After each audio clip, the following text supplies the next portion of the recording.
북쪽 이스라엘의 초대 왕은 여로보암입니다. 이 여로보암은 솔로몬이 발탁한 그런 신하였습니다.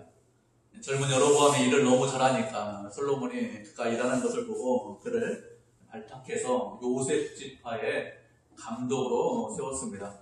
이렇게 솔로몬의 신하로 있던 여로보암이 북쪽 이스라엘의 초대 왕이 되었습니다. 솔로몬이 죽고 난 이후에 솔로몬의 아들 르호보암이 왕이 되었죠. 그러자 북쪽에 있는 10지파 사람들이 모여서 새로 왕이 된 르호보암에게 좀 노역을 줄여달라고 합니다. 지금 말로 하면 세금을 좀 경감시켜 주십시오. 이런 식으로 이야기를 한 것이죠. 이 말을 들은 르호보암이 신하들에게 조언을 구했습니다. 나이 많은 신하들에게 조언을 구했는데 그 나이 많은 신하들의 조언을 듣지 않고 젊은 신하들의 조언을 듣습니다. 그래서 말하기를 내 새끼손가락이 내 아버지의 허리보다 굵다 이렇게 표현을 하고 있죠. 노역을 줄여달라고 했는데 그렇게 하지 못하겠다 이렇게 거절합니다.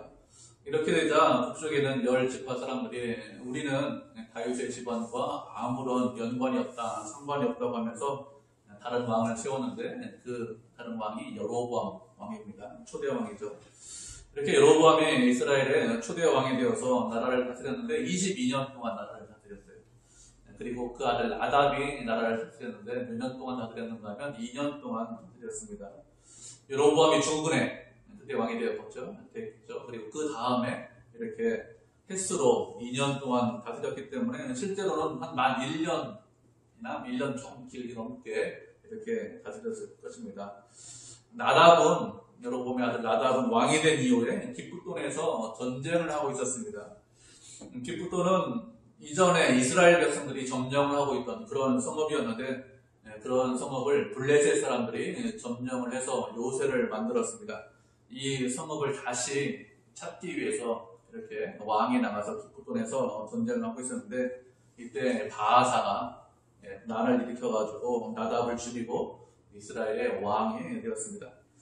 그 당시 이스라엘 수도는 어디인가 하면 디르사입니다. 그런데 바하사가 디르사로부터 군사를 일으켜서 군사를 끌고 와서 기쁘돈에서 왕을 죽였다 이렇게 생각할 수 있는데 그런 것 같진 않아요. 왜 그런가 하면 거리도 좀 멀고 시간도 많이 걸리기 때문에 그리고 왕을 죽이려면 왕과 전쟁을 해야 되지 않습니까? 그런 식으로 해서 왕이 된 것 같지는 않고 바하사는 나답과 함께 기쁘돈 전쟁에 참여를 한 것 같습니다. 그런데 그때 반역을 일으킨 것이죠.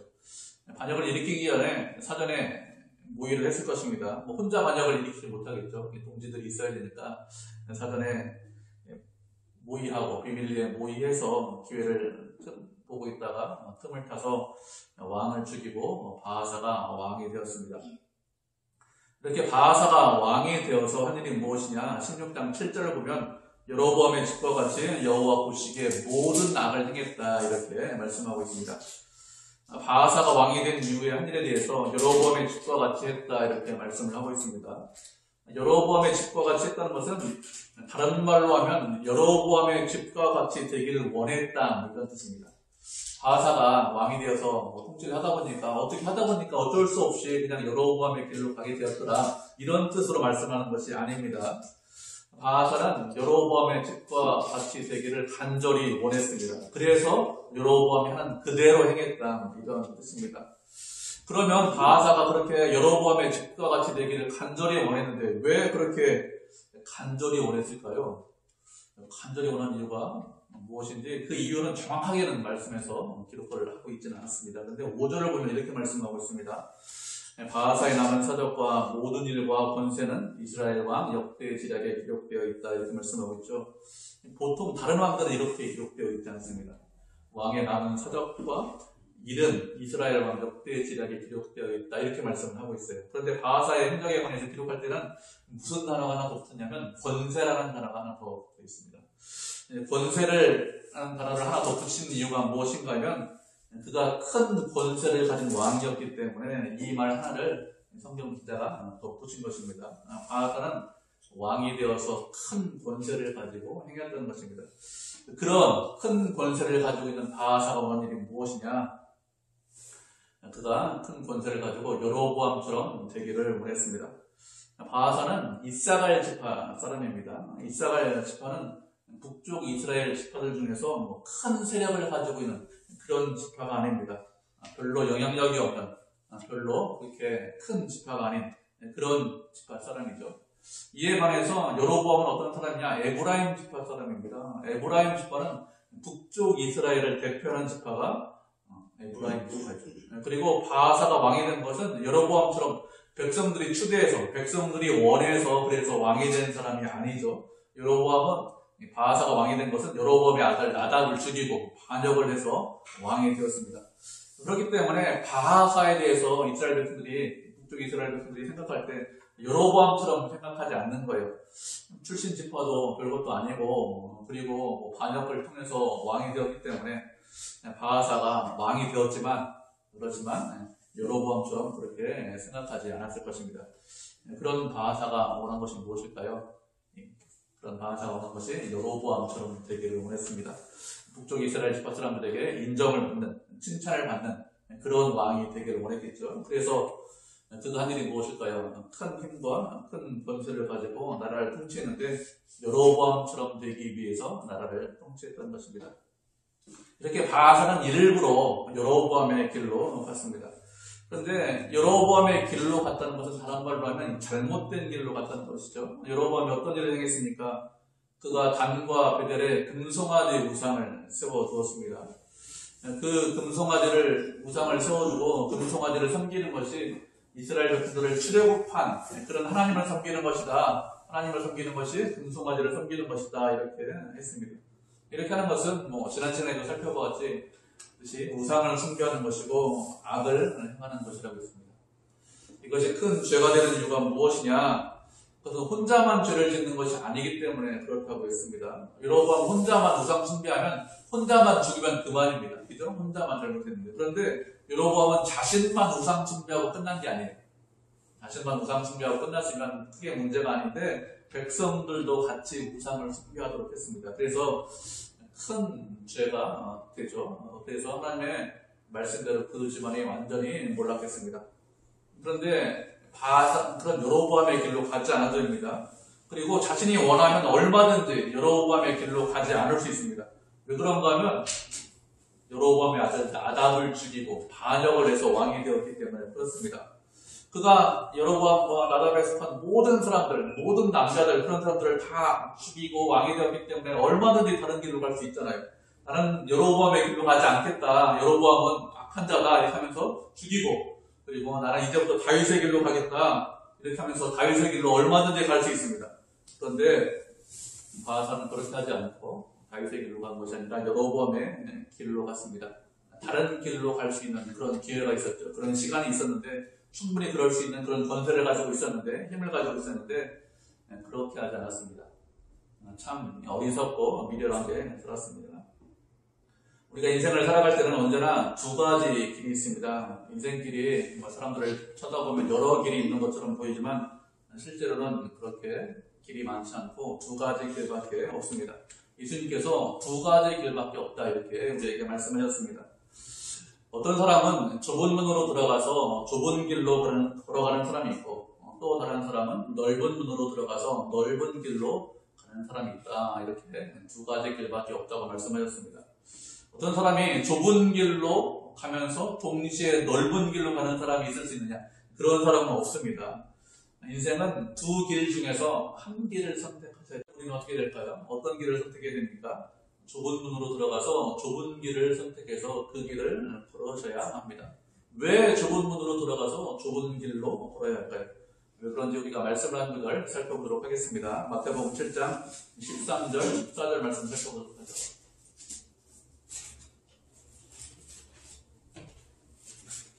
마태복음 7장 13절, 14절입니다. 두 절이니까 우리가 한 목소리로 같이 읽겠습니다. 마태복음 7장 13절, 14절, 3절 같이 읽습니다. 시작. 좁은 문으로 들어가라. 멸망으로 인도하는 문은 크고 그 길이 넓어 그리로 들어가는 자가 많고 생명으로 인도하는 문은 좁고 길이 협착하여 찾는 자가 적음이라. 아멘. 예수님께서 산상수훈에서 말씀을 하신 것이죠. 좁은 문으로 들어가라 이렇게 말씀하셨습니다.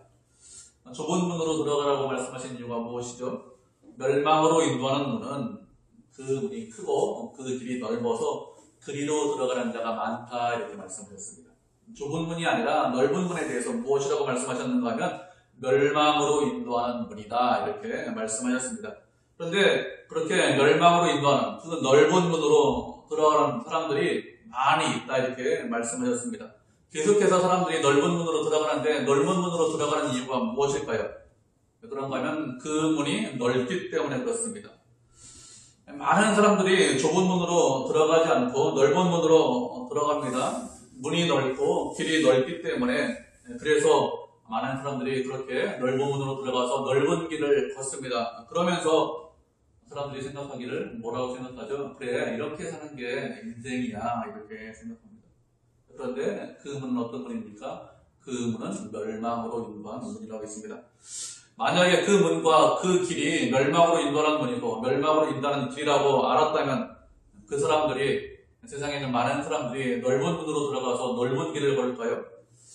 그렇지 않겠죠. 멸망으로 인도하는 문이라는 것을 알았다면 그 문으로 들어가지 않고 그 길을 걷지 않았을 것입니다. 그런데 사람들은 알지 못하는 거예요. 깨닫지 못하는 것입니다.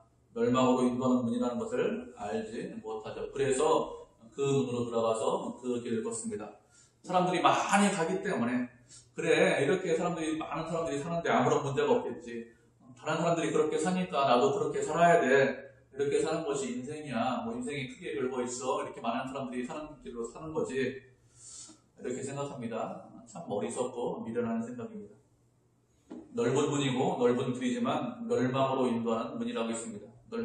멸망으로 인도하는 길이라고 했죠. 그렇기 때문에 그 길로 가면 망할 수밖에 없습니다. 그런데 그 반대로 좁은 문에 대해서는 무엇이라고 말씀하셨습니까? 그 문은 생명으로 인도하는 문이다 이렇게 말씀하셨습니다. 생명으로 인도하는 문은 좁습니다. 그리고 그 길은 협착합니다. 좁은 길입니다. 그래서 그 문으로 들어가고 그 길로 걸어가는 사람이 적습니다. 많은 사람들이 가지 않기 때문에 문이 좁고 길이 협착하기 때문에 그 문과 그 길이 생명으로 인도하는 문이다, 생명으로 인도하는 길이다 이렇게 생각하지 않습니다. 그런데 무엇이라고 말씀하셨습니까? 좁은 문으로 들어가서 좁은 길을 걷는 것, 그것이 생명으로 인도하는 것이고 생명으로 인도하는 길이다 이렇게 말씀하셨습니다. 다른 곳에는 생명이 없어요. 오직 좁은 문으로 들어가고 좁은 길을 걸어가야 그래야 그곳에 생명이 있습니다. 우리는 생명을 얻기 위해서 어떻게 됩니까? 좁은 문으로 들어가서 좁은 길을 걸어가야 생명을 얻을 수 있습니다. 예수님께서 우리에게 무엇이라고 말씀하셨습니까? 내가 길이요, 진리요, 생명이다 이렇게 말씀하셨습니다. 그리고 예수님께서 이 땅에 오신 이유가 무엇이라고 말씀하셨습니까? 우리에게 생명을 주기 위해서 이 땅에 오셨다. 그리고 그 생명을 더욱더 풍성하게 하기 위해서 이 땅에 오셨다고 했습니다. 좁은 길을 가면, 예수님을 따라가면, 그러면 생명을 얻을 수 있습니다. 그 길로 가면 예수님께서 우리에게 생명을 주십니다. 새로운 생명을 주시고 우리를 새로운 피조물로 만들어 주십니다. 그렇기 때문에 어떻게 됩니까? 예수님을 따라가고 예수님의 길, 그 길로, 좁은 길로 가야 되겠죠. 그런데 우리에게 단순히 생명만 주시고 끝나느냐? 그렇지 않습니다. 디도서 2장에서 이렇게 말씀하고 있습니다. 그가 우리를 대신하여 자신을 주심은 모든 불법에서 우리를 속량하시고 우리를 깨끗하게 하사 선한 일을 열심히 하는 자기 백성이 되게 하려 하심이라 이렇게 말씀을 하셨습니다. 우리에게 생명을 주셨습니다. 우리의 죄를 속량해 주셨습니다. 우리를 깨끗하게 하신 이유가 무엇이냐? 선한 일을 열심히 하는 당신의 백성이 되게 하기 위해서 그렇게 새로운 생명을 주셨다 이렇게 말씀하고 있습니다. 그래서 우리는 무엇을 해야 될까요? 새로운 생명을 얻었기 때문에 선한 일을 위해서 열심을 내야 되겠죠. 선한 일을 하기 위해서 좁은 문으로 들어가서 좁은 길을 걸어야 합니다. 선한 일을 열심히 한다는 것은 무슨 뜻이냐? 예수님을 믿고 의지하고 예수님을 따라가는 것, 그게 선한 일. 세상에서 착한 일 하는 것, 그것이 아니라 예수님을 믿고 의지하고 따라가는 것, 그것이 선한 것입니다. 예수님도 이 땅에서 그렇게 사셨습니다. 세상 사람들이 그를 미워하고 싫어했습니다. 박해했습니다. 그렇지만 하나님의 뜻에 순종하셨습니다. 하나님의 말씀대로 사셨습니다. 좁은 길을 걸으셨죠. 만약에 이 세상의 지혜로 예수님이 누군지 알았다면 세상 사람들이 예수님을 십자가에 못 박지 않았을 것입니다. 그런데 세상은 예수님이 누군지 알지 못하죠. 예수님이 누구신지 알지 못했기 때문에 예수님의 가르침도 알지 못합니다. 그래서 세상에서 예수님은 조롱과 멸시를 받으셨습니다. 세상 사람들의 웃음거리가 되셨습니다. 그렇지만 좁은 길을 걸어가셨습니다. 그렇게 우리도 예수님을 따라가면 그 길이 우리를 생명으로 인도합니다. 예수님께서 그 길을 가셨기 때문에 우리도 그 길을 걷고 그 문으로 들어가서 그 길을 걷는 것이 당연하고, 그리고 그렇게 해야 우리에게 생명이죠. 그런데 바하사는 어떻게 했습니까? 바하사는 그 길을 가지 않았습니다. 바하사는 이스라엘 백성이에요. 타락했지만 이스라엘 백성입니다. 이방 백성이 아닙니다. 그래서 분명히 알고 있어요. 여로보암의 길로 가면 베델과 단에 있는 금송아지의 절을 하면 그것은 하나님을 섬기는 것이 아니라 우상 숭배라는 것을 분명히 알고 있습니다. 그리고 그렇게 우상을 숭배하면 망한다는 것도 분명히 알고 있습니다. 출애굽할 때 모세가 산에 올라갔습니다. 그때 어떻게 하죠? 산 아래에 있던 이스라엘 백성들이 금송아지 우상 세워놓고 열심히 절했습니다. 어떻게 했습니까? 하나님께서 심판하셨습니다. 그렇게 심판받았다는 것을 알고 있습니다. 그렇기 때문에 여로보암의 길이 아닌 다른 길로 가야 한다는 것을 분명히 알고 있는데, 그런데 이 바하사가 어떻게 했습니까? 여로보암의 집을 본받아서 그 길로 갔습니다. 열심히 그 길로 갔어요. 왜 그렇게 어리석게 행동했을까요? 왜 그런가 하면 자신의 유익을 위해서 그렇습니다. 그렇게 하면 내 집안이, 바하사의 집안이 좀 더 견고해지겠지. 내 왕권이 좀 더 강해지겠지. 그리고 후대가 계속해서 좋아지겠지. 그렇게 생각을 한 것입니다. 그런데 잘못된 생각이죠. 시편 127편에서 이렇게 말씀하고 있습니다. 여호와께서 집을 세우지 아니하시면 세우는 자의 수고가 헛되다고 했습니다. 아침에 일찍 일어나고 저녁 늦게 눕고 수고의 떡을 먹는 것이 헛되다, 이렇게 말씀하셨습니다. 사람들이 아침에 열심히 일찍 일어납니다. 그리고 열심히 낮에 일을 하고 수고하고 밤 늦게까지 일을 합니다. 그렇게 열심히 고생하고 노력하는 이유가 무엇이죠? 자신의 집안을 그렇게 노력하고 열심을 내면 세울 수 있을 것이다, 이런 마음이 있기 때문에 그래서 열심을 내고 노력합니다. 그렇게 하면 가정이 행복하겠지, 그렇게 하면 평화가 있겠지. 그런데 하나님께서는 무엇이라고 말씀하셨습니까? 하나님께서 함께하지 않으시면 그러면 우리의 노력하고 수고하고 땀 흘린 것이 아무것도 아니다, 이렇게 말씀하셨습니다. 하나님께서 우리와 함께 하셔야, 그래야 우리가 땀 흘리고 고생하고 노력한 것, 그런 것들이 의미가 있어요. 세상에서 고생하고 땀 흘리고 이것저것 때문에 발동동 거리지 않습니까? 마음이 막 힘들고 어렵지 않습니까? 그런데 하나님을 멀리하면 그렇게 고생하고 노력하고 수고한 것 아무런 의미가 없다니까요. 하나님께서 함께 하시느냐, 하나님께서 함께 하지 않느냐, 그것이 가장 중요합니다. 그래서 여호와께서 집을 세우지 아니하시면 세우는 자의 수고가 헛되다고 했습니다. 그런데 바하사는 어떻게 했습니까? 하나님을 멀리하는 길을 선택했습니다. 분명히 다른 길로 갈 수 있는데 그렇게 하지 않았습니다. 그렇게 멀리하는 것이 무엇이죠? 가장 어리석고 가장 미련한 거예요. 아예 열심히 안 하면 좋아요. 멀리하고. 그런데 멀리하고 열심히 하죠. 가장 하는 거 멀어지는 가장 그런 큰 비결입니다. 이렇게 하나님을 멀리 떠난 바하사에게 하나님께서 무엇이라고 하십니까? 선지자 예후를 보내주셨습니다. 선지자 예후를 보냈다, 무슨 뜻일까요? 하나님께서 바하사와 이스라엘 백성들에게 말씀을 하셨다는 것입니다. 하나님께서 선지자를 보내시는 이유가 무엇일까요? 언제나 제가 말씀을 드리지만 하나님께서 선지자를 보내시는 이유가 무엇인가 하면 심판하고 멸망시키기 위해서 선지자를 보내시는 것이 아닙니다. 왜 보내시냐면 구원하기 위해서, 당신의 말씀을 듣고 돌이키라고 선지자를 보내는 것이죠. 바하사와 이스라엘 백성들을 사랑해서 선지자를 보내시는 것입니다. 우리가 하나님의 말씀을 들을 때 꼭 잊지 않으셔야 됩니다. 하나님께서 말씀하시는 이유가 무엇이냐? 나를 사랑해서 말씀하신다는 것을 잊지 않으셔야 돼요. 나를 사랑해서 말씀하시는 것이 아니라 내가 미워서 저 말씀하시나 보다, 이렇게 들으면 어떻게 될까요? 그러면 그 사람은 멸망의 길로 갈 수밖에 없습니다. 그것은 하나님께서 말씀하시는 것에 대해서 오해하는 것입니다. 그 말씀이 나를 찌르고 그 말씀이 나를 어렵게 하고, 그렇게 하는 이유가 무엇이냐? 나를 위해서 내가 돌이키고 회개하라고, 은혜 안에 거하라고 말씀을 하시는 것이지, 그렇지 않고 그 사람을 멸망으로 이끌기 위해서, 그 사람을 내몰기 위해서 말씀을 하시는 것이 아닙니다. 예후가 하나님의 말씀을 전했습니다. 2절을 보면 내가 너를 티끌에서 들어서 내 백성 이스라엘의 주권자가 되게 했다 이렇게 말씀하고 있습니다. 하나님께서 바하사를 주권자로 삼으셨다라고 했습니다. 다른 말로 하면 이스라엘의 왕으로 삼으셨다는 것이죠. 로마서 13장에 보면 각 사람은 위에 있는 권세에게 복종해라 이렇게 말씀하셨습니다. 왜 복종을 하라고 하셨는가 하면 권세는 하나님으로부터 나지 않은 것이 없기 때문에 하나님께서 모든 권세를 정하셨기 때문에 위에 있는 권세에게 복종하라 이렇게 말씀을 하고 있습니다. 어떤 사람이 세상에서 권세를 가진 사람이 있습니다. 정치인들이 있겠죠. 내가 좋아하는 사람이 있고 내가 싫어하는 사람도 있을 수 있습니다.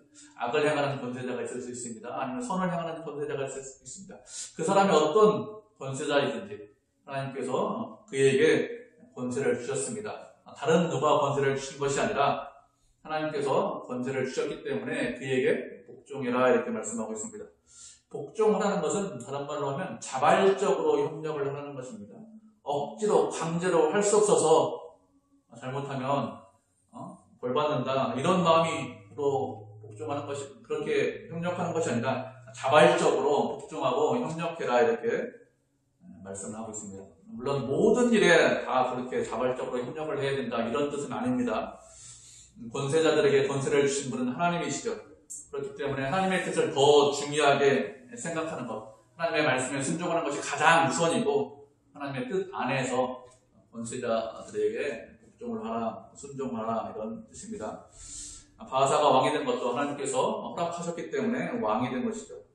그가 인간적인 욕심을 가지고 있었습니다. 왕이 되겠다는 욕심을 가지고 있었고 어떻게 해서든지 그 욕심으로 역사능력을 일으켜서 왕이 되었지만 그렇지만 하나님께서 허락하셔서 왕이 되었습니다. 만약에 허락하지 않았으면 어떻게 되었을까요? 역성혁명 하기 전에 발각돼서 죽었겠죠. 그런데 역성혁명 일으키는 것을 하나님께서 알고 계신데 권세를 주기 위해서 그것이 성공되게 했습니다. 바하사가 왕이 되었는데 2절 계속해서 보면 무엇이라고 하셨습니까? 티끌에서 들어서 이스라엘 백성들의 주권자가 되게 했다 이렇게 말씀하고 있죠. 티끌에서 들었다는 것은 먼지에서 들었다는 뜻입니다. 바하사가 그만큼 아무것도 아닌 그런 존재라는 뜻입니다. 먼지와 같은 존재, 티끌과 같은 존재, 이름도 없고 가문도 없고 그런 존재인데 사람들이 무시하던 그런 존재인데 하나님께서 은혜 베풀어 주셔서 여로보암의 집안에서 그 밑에서 일하다가 결국에는 왕이 되도록 하셨습니다. 그렇게 먼지에서 들어서 하나님의 백성을 다스리는 주권자가 되게 하셨는데 그런 바하사가 어떻게 했습니까? 이스라엘을 범죄하게 하고 그리고 그 죄로 하나님을 노엽게 하였습니다. 하나님께서 권세를 주셨기 때문에 그 권세를 주신 하나님을 기억해야 되는데 하나님을 기억하지 못하고 노엽게 하였습니다. 하나님께서 은혜 주셔서 바하사가 왕이 되었습니다. 그러면 그는 누구에게 복종을 해야 될까요? 자신 위에 아무도 없기 때문에 그래 내 마음대로 하면 된다 이렇게 하면 됩니까? 그렇게 하면 안 되겠죠. 권세를 주신 분이 하나님이시기 때문에 하나님께 복종을 해야 됩니다. 말씀에 순종해야 됩니다. 그런데 그렇게 하지 못했습니다. 그러자 어떻게 말씀하셨습니까?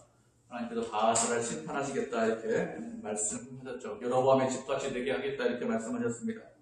그래서 바하사에게 속한 사람이 성읍에서 죽으면 개가 먹고 들에서 죽으면 새가 먹는다 이렇게 말씀하셨습니다. 우리가 말씀 가지고 살펴보도록 하죠. 누가복음 12장 47절 48절입니다.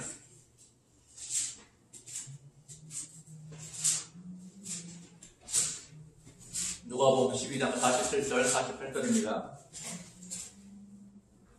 찾으셨죠? 두 절이니까 우리 한 목소리로 같이 누가복음 12장 47절 48절 말씀 같이 읽겠습니다. 시작.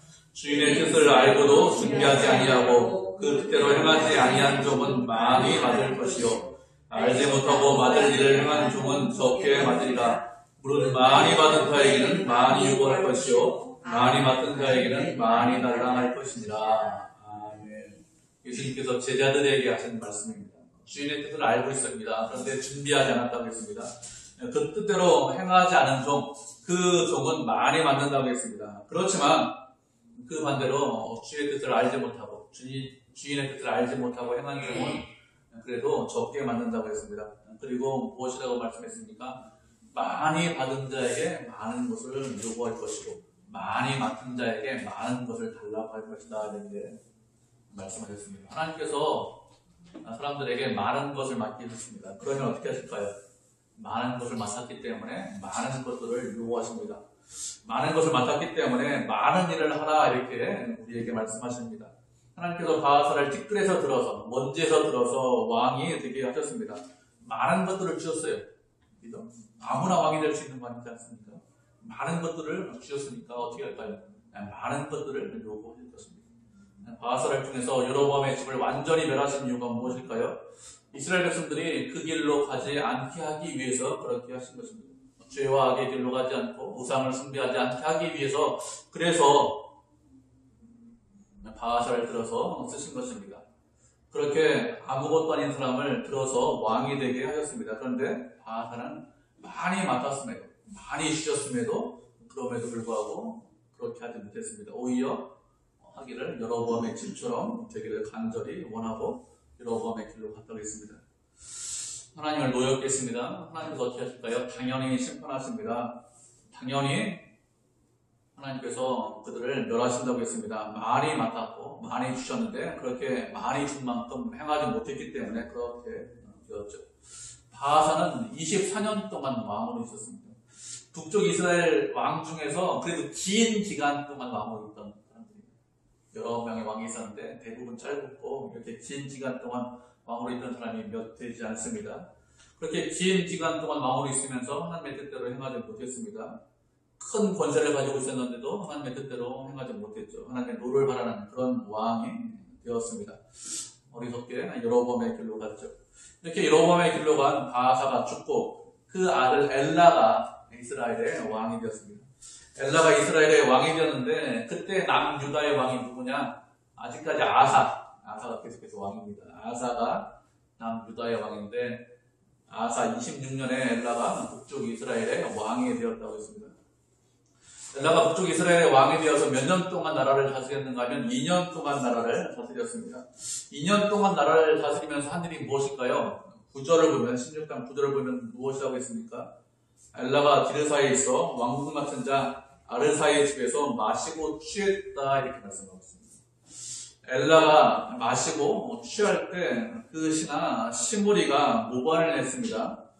엘라의 아버지 바하사, 엘라가 아버지 바하사를 뒤를 이어서 왕위에 올랐습니다. 그런데 이 엘라가 한 일이 무엇이냐? 왕궁 맡은 자의 집에서 마시고 취했다는 것입니다. 마시고 취했다는 것은 어느 날 연애가 있을 수 있지 않습니까? 연애가 있어서 술을 많이 마시고 취했다 이런 의미로 말씀하는 것이 아닙니다. 마시고 취했다는 것은 늘 마시고 늘 취했다 이런 의미가 있습니다. 엘라는 왕이 되었습니다. 나라를 다스리는 것이 아니라 연애를 열고 늘 술 취해 있었습니다. 술에 떨어 살한 거죠. 알코올 중독으로 있었습니다. 아버지 바하사 때 권세가 상당히 대단했죠. 그 누구도 그 아버지 앞에서 어떻게 하지는 못하는 것을 보았을 것입니다. 그래서 엘라가 아들이 왕이 되면서 나도 왕이 되면 사람들이 내 앞에서 그렇게 하겠지, 나도 아버지처럼 될 것이다 이렇게 생각했습니다. 그렇기 때문에 왕궁 같은 자의 집에서 연애를 풀고 술에 쩔어 살았는데 시므리가 반역을 해서 그를 죽여버렸습니다. 그리고 바하사에 속한 모든 사람들을 다 죽였다고 했습니다. 바하사의 집안에 있는 사람들을 다 죽였는데 친족이든지 친구든지 남자는 아무도 남기지 않고 다 죽였습니다. 이것도 선지자가 한 그 예언대로 그대로 이루어졌죠.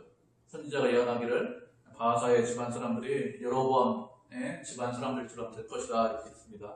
성읍에서 죽으면 개가 먹고 들에서 죽으면 새가 먹는다고 말씀하셨는데 그 말씀 그대로 이루어졌습니다. 이렇게 말씀대로 이루어졌는데 이 말씀대로 이루어진 이유가 무엇이라고 했습니까? 13절을 보면 이는 바하사의 모든 죄와 그의 아들 엘라의 죄 때문에 이렇게 되었다 이렇게 말씀하고 있습니다. 그들이 범죄하고 그리고 이스라엘 백성들에게 범죄하게 했는데 무엇으로 범죄하게 했다고 13절에서 말씀을 하고 있습니까? 헛된 것들로 이스라엘 백성들을 이스라엘의 하나님 여호와를 노하시게 했다 이렇게 말씀을 하고 있습니다. 무엇 때문에 하나님께서 노하셨느냐? 헛된 것들 때문에 노하셨다 이렇게 말씀을 하고 있습니다. 헛된 것이라는 것은 우상을 말합니다. 우상은 아무것도 아니죠. 헛된 것입니다. 우상은 허무한 것입니다. 우상은 아무런 능력도 없고 힘도 없죠. 그것이 우상이죠. 우리가 말씀을 하는 걸 살펴보도록 하겠습니다. 이사야 44장 12절부터 17절까지 말씀 살펴보도록 하겠습니다. 이사야 44장 12절부터 17절까지 말씀입니다.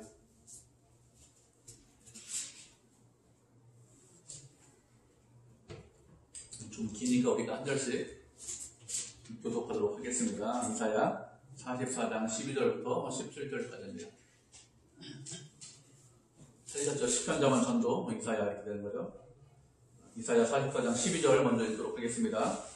철공은 철로 연장을 만들고 숯불로 일하며 망치를 가지고 그것을 만들며 그의 힘센 팔로 그 일을 하나 배가 고프면 기운이 없고 물을 마시지 아니하면 피로하니라. 무거운 줄을 여재고 주로 듣고 대표로 밀고 숫자로 사람의 아름다움을 따라 사람의 뼈에 만들어 집에 주게 하며 그는 자기를 위하여 백향목을 빼며 드레사나무와 상수리나무를 취하며 숲의 나무들 가운데서 자기를 위하여 한 나무를 정하며 나무를 심고 비를 맞고 자라게도 하느니라. 이 나무는 사람이 뗄감을 쓰는 것이거늘 그가 그것을 가지고 자기 몸을 먹기도 하고 물을 떡볶이도 하고 상을 만들어 경외하며 우상을 만들고 그가 드리기도 하느니라. 그 중에 절반은 불에 사려고 그 절반으로 고기를 구워 먹고 배불리며 또 몸을 덥게 하여 이르기를 아하 따뜻하다 내가 불을 구웠구나 하면서 그 나무도 신상고 자기 의상을 만들고 그 앞에 엎드려 경배하며 그것에 기도하여 이르기를 너는 나의 신이 나를 구원하라 하는구나. 아멘. 이 말씀은 우상이 아무것도 아니다 헛것이라는 말씀을 잘 우리에게 말씀하고 있습니다. 철공도 있고 목공도 있죠. 철공과 목공이 나무와 철을 이용해서 우상을 만듭니다. 이런저런 것들을 만듭니다. 나무 절반으로 불을 사라고 나무 절반으로 고기를 구워 먹습니다. 배불리고 몸을 덥게 하면서 말하기를 아 따뜻하구나 내가 불을 구웠다 이렇게 하고 있습니다. 사람이기 때문에 먹고 마시고 따뜻해야 그래야 살 수 있습니다. 활동할 수 있습니다. 그런데 그런 목공과 철공이 어떻게 합니까? 동일한 나무를 가지고 그 나무 절반을 가지고 신상을 만들어서 그 앞에 숭배하고 경배하고 기도하면서 말하기를 너는 내 신이니 나를 구원해라 이렇게 한다는 것입니다. 이 우상 숭배가 얼마나 어리석은지 말씀을 하고 있죠. 우상을 만드는 자나 우상 앞에 절하는 자는 아무것도 아닌 것을 만드는 것이고 아무것도 아닌 것에 절하는 것입니다. 그냥 땔감이에요. 그냥 나무 조각입니다. 그냥 쇠 조각입니다. 그냥 종이 조각뿐입니다. 아무것도 아니에요. 그렇게 아무것도 아닌 우상을 신으로 섬기면서 나에게 복을 내려라, 나에게 이것저것을 줘라 이렇게 하면 하나님께서 노하십니다. 그렇기 때문에 우리는 우상이 아무것도 아니라는 것을 알아야 됩니다. 우리가 우상이 아무것도 아니라는 것을 알고 어떻게 됩니까? 주님만 믿고 의지하고 섬겨야 되겠죠. 하나님만 믿고 사랑하고 섬겨야 합니다. 그러면 하나님께서 은혜로 인도해 주십니다. 그런데 이스라엘의 세 번째 왕 바하사, 네 번째 왕 엘라는 그렇게 하지 못했습니다. 하나님께서 많은 것들로 허락해 주셨는데 그런 것들로 하나님을 섬기지 않고 헛된 것들을 섬겼습니다. 또 백성들에게 헛된 것들을 섬기게 했습니다. 그래서 심판받았죠. 우리는 이렇게 되지 않아야 합니다. 오직 하나님만 따라야 되겠죠. 헛된 것을 섬기는 것이 아니라 헛된 것을 따르는 것이 아니라 하나님만 의지해야 됩니다. 하나님에게만 소망을 둬야 되겠죠. 그것이 지혜로운 것이죠. 그렇게 하나님의 말씀에 순종하는 것, 그것이 하나님 보시기에 합당한 것입니다. 그렇지 않고 헛된 것을 따르고 헛된 길로 가는 것, 그것은 멸망의 길로 가는 것입니다. 하나님께서 말씀하시기를 재물과 하나님을 겸하여 섬길 수 없다 이렇게 말씀하셨습니다. 우리가 우상으로 많이 섬기고 이거 있으면 큰 문제 없다 이렇게 생각하는 것이 무엇이죠? 많은 사람들이 재물을 섬기죠. 그러나 그것은 헛된 것일 뿐입니다. 그렇게 헛된 것을 따르는 것이 아니라 하나님을 따르고 섬기고 하나님께 영광을 돌리고 믿음으로 이 땅에서 살아서 하나님의 백성, 하나님의 자녀, 하나님이 기뻐하시는 그런 주의 종이 되기를 주님의 이름으로 축복을 드립니다.